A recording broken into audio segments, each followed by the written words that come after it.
I think that what would have benefited this story is the protagonist, when he gets introduced to this child, his prejudice is kind of falls very quickly. I wanted to see more of him showing how much he hates robots.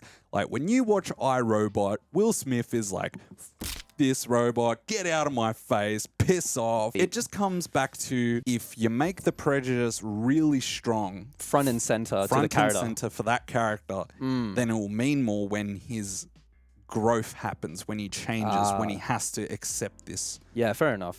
person. And the creator did something with its story where it was kind of like, that cheapened it, where it became, well, that's why he's so accepting of the child. Joshua is introduced to us and it's clear he is the hero. Like, you know he's going to learn the lesson. Also, certain things are used to enhance the story. You think it's going to come back later and it doesn't. For example, Joshua, this isn't a major spoiler. Which moment?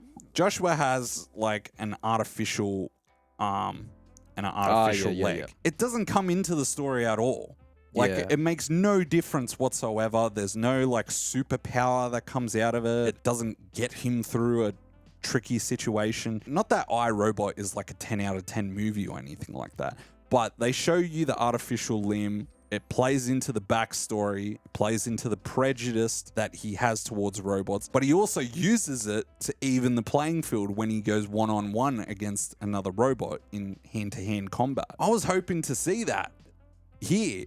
And it just didn't happen. And I was like, well, what the hell's the point of giving him cybernetic arms and shit? Imagine you play as Jax in Mortal Kombat and you don't use any special powers. And then I was also suggesting maybe it's like there'd be scenes where the AI points out to Josh that, like, you besmirch us AIs all the time, but you yourself rely on technology for the battle prowess that you possess on the battlefield, because it contains, I don't know, like missiles or whatever.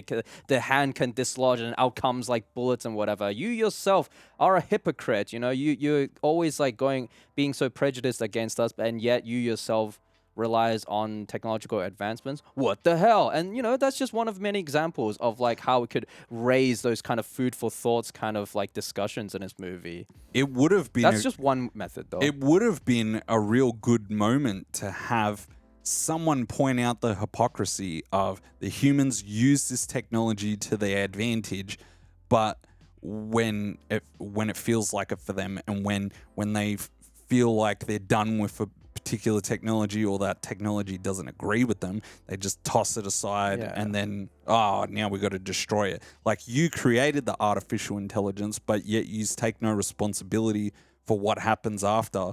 Like, play into that. Show the hypocrisy of humanity in that. And also, too, you know, maybe like Joshua has phantom pains in his missing arms and legs, and then that's always what reminds him of the inciting incident that gave rise to his prejudice, you know. None of that ever plays in, to the point where I straight up forgot that he has missing arm and leg, you know, because like the artificial one he puts on just has the same skin tone.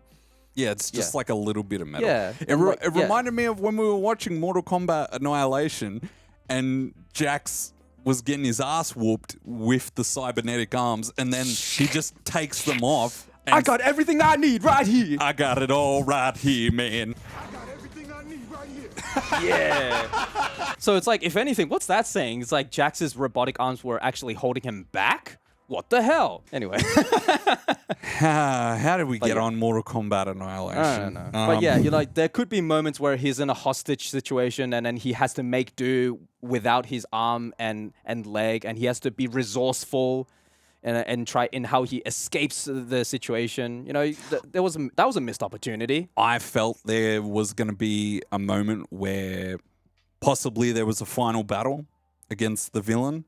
Yeah. And the villain takes his arm off to cheat in the fight and get an advantage. Ooh. Man, I'm just thinking of like Call of Duty Advanced Warfare, and like how the main protagonist also loses his arm and how that plays into the story, and how he has to sacrifice that arm to defeat Kevin Spacey's character. Oh, man. Oh, yeah, Kevin Spacey was in... Advanced Warfare. Yeah. You remember that game? Oh, man, no one's going to look fondly on that game anymore.